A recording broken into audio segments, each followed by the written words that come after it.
alguna consideració. Els grups proposants de la moció per la dignificació del món del treball i el sistema públic de pensions, el grup que proposa la moció va votar i aprovar la modificació de l'article 135 de la Constitució espanyola. I no el qüestiona. No qüestiona aquesta modificació d'aquest article. Va fer la reforma de pensions i laboral de Zapatero i tampoc no les qüestionen. Només les del Partit Popular. No qüestionen les pensions privades, tampoc no qüestionen fortament la separació de finançament instaurada al Pacte de Toledo. Bé, els pressupostos públics a l'estat espanyol es veuen encadenats per un deute públic de grans dimensions que amaga el cost de la corrupció directa i de la corrupció indirecta en forma d'obres, per exemple, d'obres faraòniques innecessàries, i perquè les grans empreses i fortunes no paguen a Hisenda. Les 35 empreses de l'IBEX 35 acumulen 900 filials a paradisos fiscals. Bé, els governs de Zapatero i els governs de Rajoy van escometre dos grans atemptats a les rendes dels treballadors i treballadores. Un va ser la reforma exprés de la Constitució de l'article 135, l'altre, les dues reformes laborals dels ministres Celestino Corbacho i Fátima Báñez. La reforma de l'article 135 va posar el pagament del deute per davant de la despesa social entre la que es troben les pensions i els serveis públics. Les reformes laborals han baixat els salaris, estès la precarietat i, per tant, han baixat les cotitzacions a la Seguretat Social. Específicament en les pensions, el Pacte de Toledo de l'any 95 va posar les bases de les retallades i privatització de les pensions.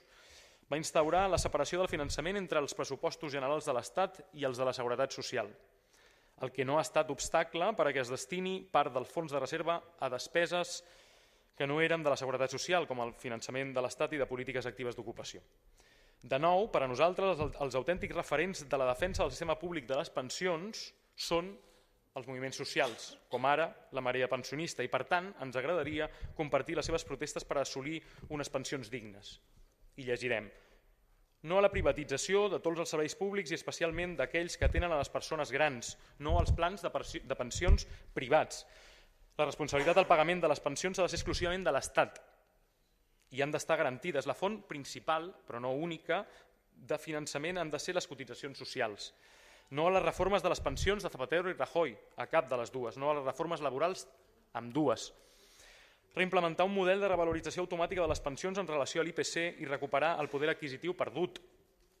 Restablir la jubilació als 65 anys, derogant les últimes reformes, la del PSOE i la del PP, del sistema de pensions. Defensar i millorar l'actual model de pensions públiques per tal d'avançar cap a un model de pensió i salari mínim per sobre dels 1.080 euros al mes, especialment important per a les vídues i les persones amb pensions baixes.